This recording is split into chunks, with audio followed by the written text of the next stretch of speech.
BJP सांसद संजय जायसवाल का press conference, साथ में पार्टी के अन्य नेता भी मौजूद। कहा, लोकसभा के शीतकालीन सत्र के दौरान सबसे बड़ी घटना संविधान के 129वां संशोधन को लोकसभा में पेश किया गया। वन नेशन वन इलेक्शन को पेश किया गया।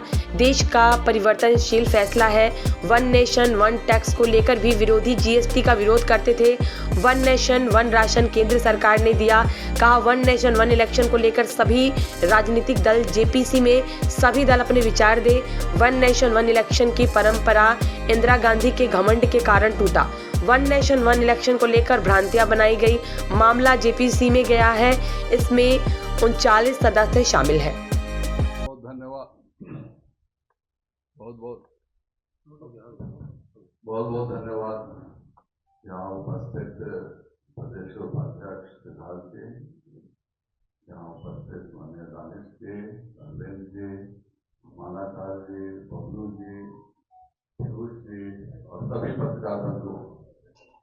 कल लोकसभा के शीतकालीन सत्र का सत्रावसान हुआ है और 20 दिन लगातार लोकसभा का सत्र चला। इस लोकसभा सत्र के दरमियान जो सबसे बड़ी घटना हुई वह हुआ कि संविधान के 129वां संशोधन को लोकसभा में पेश किया गया, जो कि वन नेशन वन इलेक्शन है। इस पर माननीय पूर्व राष्ट्रपति के अध्यक्षता में, रामनाथ कोविंद जी की अध्यक्षता में एक पूरी समिति बनी थी। उस समिति ने भी अपने रिपोर्ट दिए थे और उसके पश्चात माननीय प्रधानमंत्री श्री नरेंद्र भाई मोदी जी ने उनकी कैबिनेट ने इसको पास किया। यह इस देश का ऐतिहासिक परिवर्तनशील फैसला। सबसे पहले मोदी जी के समय में ही वन नेशन वन टैक्स की अवधारणा हुई और उस समय भी हमारे विरोधी दल जीएसटी को लेकर के बहुत सारे आंदोलन वो करते थे, विरोध करते थे। आज हकीकत यह है कि जीएसटी लगने के कारण विकास भी तीव्र गति से हो रहा है। जो ट्रांसपोर्ट में दो प्रदेशों के बीच में ट्रक हफ्तों तक फंसे रहते थे, आज उनके तेज आवागमन के कारण लगभग 2 लाख करोड़ के हर महीने के कलेक्शन को हम छूने जा रहे हैं। उसी प्रकार दूसरा बड़ा परिवर्तन उन्होंने वन नेशन वन राशन के रूप में दिया। आज भारत का कोई भी, बिहार का कोई भी नागरिक अगर बंबई जा रहा है, दिल्ली जा रहा है, कहीं जा रहा है, तो उसको राशन की सुविधा उसी स्थान पर मिल रही है। यह मोदी जी का फैसला था। और यह जो वन नेशन वन इलेक्शन का भी आया है, मैं सभी अपने राजनीतिक दलों से अनुरोध करूंगा कि इस पर जेपीसी बनी है और जेपीसी में सभी अपने विचार प्रकट करें, पर खुले दिल से इसके बारे में हर दल को विचार करना चाहिए। यह अपने आप में एक बहुत बड़ा संशोधन है और हमारे जो संविधान निर्माताओं ने जब संविधान की रचना की थी, उसके बाद लोकसभा और विधानसभा के चुनाव एक साथ ही होते थे। यह परंपरा इंदिरा गांधी के घमंड के कारण टूटी, जब उन्होंने सभी राज्यों में राष्ट्रपति शासन लगाना शुरू किया।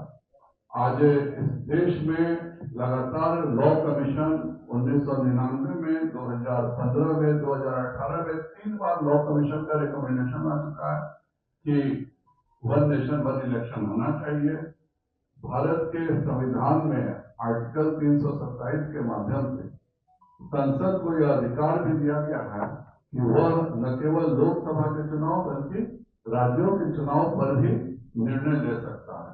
और यह एक कॉन्स्टिट्यूशनल अमेंडमेंट संसद के आर्टिकल 368 के तहत इसको किया भी जा सकता है।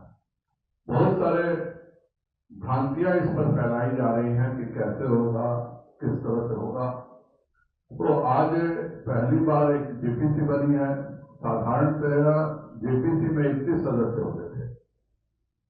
इस बार 39 सदस्यों को जेपीसी में रखा गया, जिसके कारण सभी दलों का रिप्रेजेंटेशन ज्वाइंट पार्लियामेंट्री कमेटी में रहे और इससे पहले इससे बड़ी भी जेपीसी बन चुकी है, जब केंद्र सरकार और राज्य सरकारों के बीच क्या समन्वय होना चाहिए, कैसे डिस्ट्रीब्यूशन होना चाहिए, उसमें 51 सदस्यीय जेपीसी बनी है।